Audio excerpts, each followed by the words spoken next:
Hi readers. Today I'm going to be modeling how to make a text-to-text connection using picture books. So this is a reading strategy that can be done with small children, early elementary age children, using picture books to help them understand how texts are connected and how that can help us understand them even more. I'd like to start by reading a little bit of the book Extra Yarn by Mac Barnett, illustrated by Jon Klassen.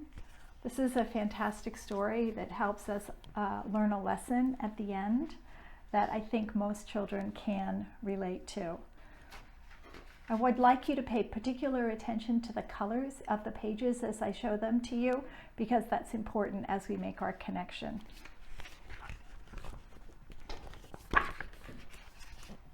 On a cold afternoon in a cold little town, where everywhere you looked was either the white of snow or the black of soot from chimneys, Annabelle found a box filled with yarn of every color.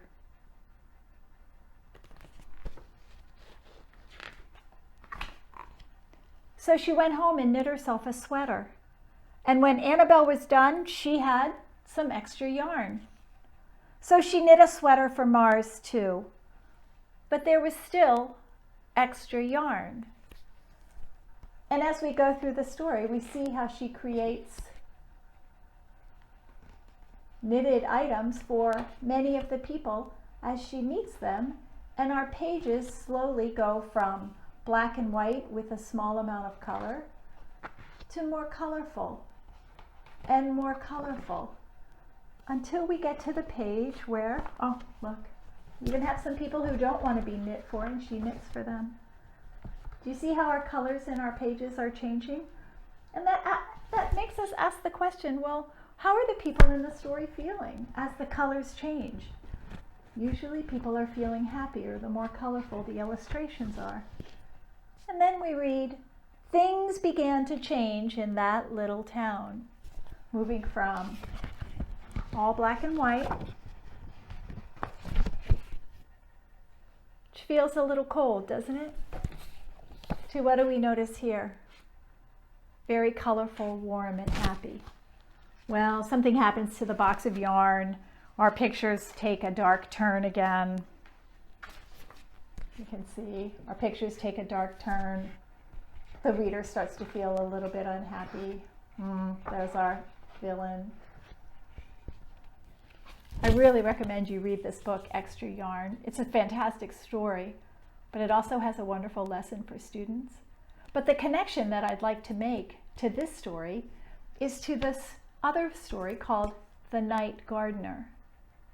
My connection is a text-to-text connection because I'm thinking, you know, the colors in this story, as the illustrator Jon Klassen used the colors in this story, it actually helped to tell part of the story, how people in the town began to change. The exact same thing happens in this story, The Night Gardener. I'm just going to ask you to notice our very first page. What do you notice? Oh my goodness, look how sad everyone looks. And notice the color that's on the pages. I bet you're already predicting that things in this book are going to take a little bit the same shape as Extra Yarn, and that color is going to be used to share how people in this book, or characters in this book, learn and grow and become maybe happier. I'll just start reading a little bit. Here's our inside picture. This is The Night Gardener by Terry Fan and Eric Fan, one of my favorite books. William looked out his window to find a commotion on the street. He quickly dressed, ran downstairs, and raced out the door to discover, oh my goodness, the wise owl had appeared overnight, as if by magic. William spent the whole day staring at it in wonder. And already we can tell the difference between the darker colors and the color of hope and the color of caring in the green tree. I'm just going to page through a couple of these pages. Oh, it's funny, page through the pages. So we can see, as the story goes, so do the colors. Oh, Look at that. More people are interested. More people are looking up, which often means being hopeful, in the town. More people are gathering. There's a greater sense of community. And the color in our pages has increased. Until we get, I'm just going to skip to the end. I really recommend you reading this book. It is a fantastic read aloud, particularly first grade, second grade. The children love to find the animals. Okay, remember how the first page, how dark it was? Look what the town is like now. A much different feeling. So both of these books, The Night Gardener by the Fan Brothers and Extra Yarn by Mac Barnett, illustrated by John Clausen, we can connect these two books with a common lesson between the two books, which helps students understand that books help us understand our world too, by making connections. I'll see you next time.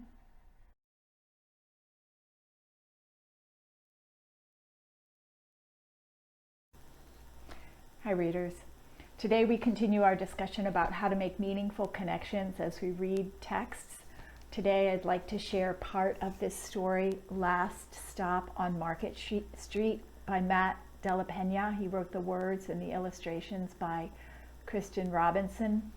I can't tell you how much I love this story. There is so much to love about this book, whether it's the illustrations that help tell the story, the relationship between the grandmother and the grandson, whether it's the fact that it's such an authentic, both picture and words, describing life, the sense of community spirit, the beautiful language that's in it. Oh my gosh. But one of the things I love, love, love about this book is how it offers such great opportunities to make connections.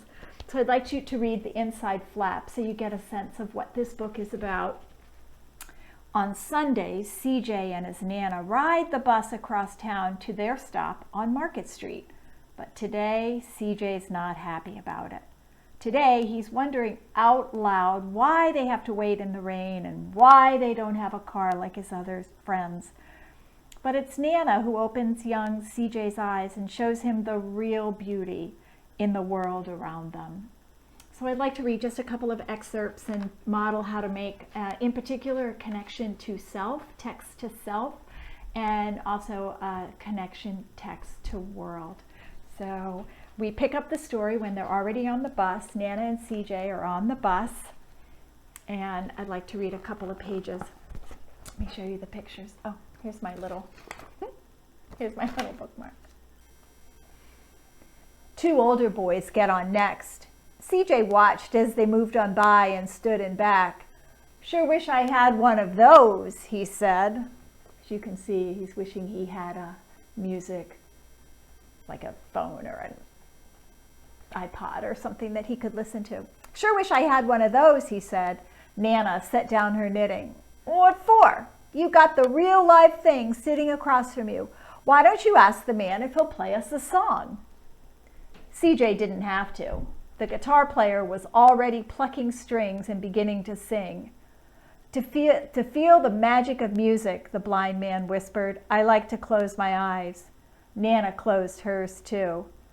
So did CJ and the spotted dog.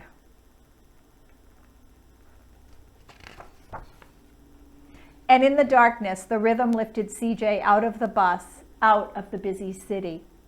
He saw sunset colors swirling over crashing waves, saw a family of hawks slicing through the sky, saw the old woman's butterflies dancing free in the light of the moon. CJ's chest grew full and he was lost in the sound, and the sound gave him the feeling of magic. I made a connection to many, many times in my life where I've seen things that I thought, you know what, I'd really like to have one of those. Oh, I think my life would be better if I had one of those. And this helps me remember to just take a step back and really be appreciative of the things I already do have that are so much more valuable than anything that I could purchase. That's a meaningful connection to self. It helps me understand how CJ is feeling, but also recognizing how wise his grandmother is to help him understand those kinds of life lessons. And finally, so they get to the last stop on Market Street, which is a soup kitchen, where they help out every Sunday afternoon. Oh wait, let me read the page before, because it's just to get a... So they arrive at their regular Sunday afternoon experience, and when he spotted their familiar faces in the window, he said, "I'm glad we came." He thought his Nana might laugh, her deep laugh, but she didn't. She patted him on the head and told him, "Me too, CJ. Now come on." So I had an experience this morning, just this morning on my walk. I passed by a man on the street who clearly had no home, and it was a colder day where I live. He was shivering and was drinking what appeared to be maybe a cup of ice water. And another man was talking to him who was a person who clearly had a home and had quite a few things to be grateful for. And the man who seemed to have a lot said to the man who was shivering on the street, saying, "Would you like something hot?" And the homeless man shook his head, and the other man said to him, "Are you hungry? Would you like me to get you something to eat?" And this happened just in a span of about 20 seconds as I walked by these two people on the street. And it really made me recognize that there's a question that we all have to answer in our lives as we experience these kinds of things in the world. How to be kind, how to help those who are less fortunate than we are. What are some things that we can do to show kindness and to make a change in the world? And as Christian Robinson, the illustrator of this book, in his very last page, shows us that there are small, small things that everyone can do to show kindness and to help others. And a text-to-world connection can actually help you think about the big, big, big questions that you have in your life. What can I do to make the world a better place? I hope you enjoyed Last Stop on Market Street. Highly recommend. It makes a fantastic read aloud and provides many, many, many opportunities to discuss the beautiful language, to make connections, to make predictions, and to talk about the big questions in life. I'll see you next time.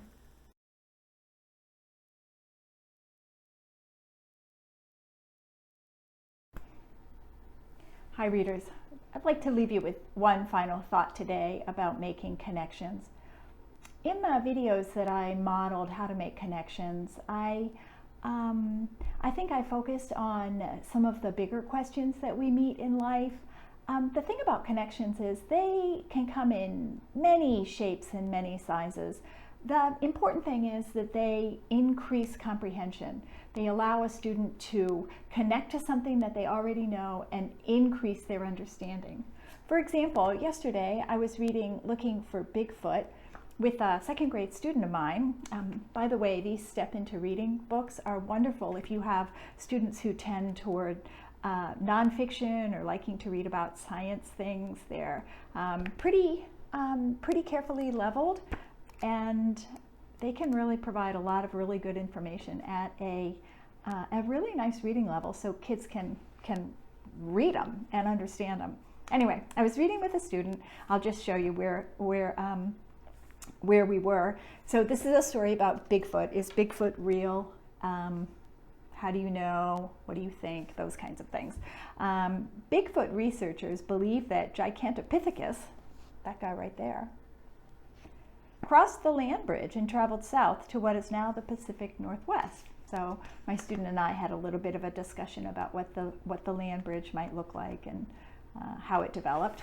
And then I read, but like the woolly mammoth and the saber-toothed tiger, and my student said, wait a second, what's a saber-toothed tiger? And I described for him a saber-toothed tiger, and he immediately made the connection to the movie Ice Age. And so he was able to connect what a saber-toothed tiger looked like from that movie, and he was able to bring that mental image into his mind, and it increased his understanding about not only this book, but put the saber-toothed tiger and that woolly mammoth kind of in in a deeper understanding of where that happened in history. So connections need to be meaningful. They need to increase a student's understanding, and they can come in all shapes and sizes. Thanks for listening.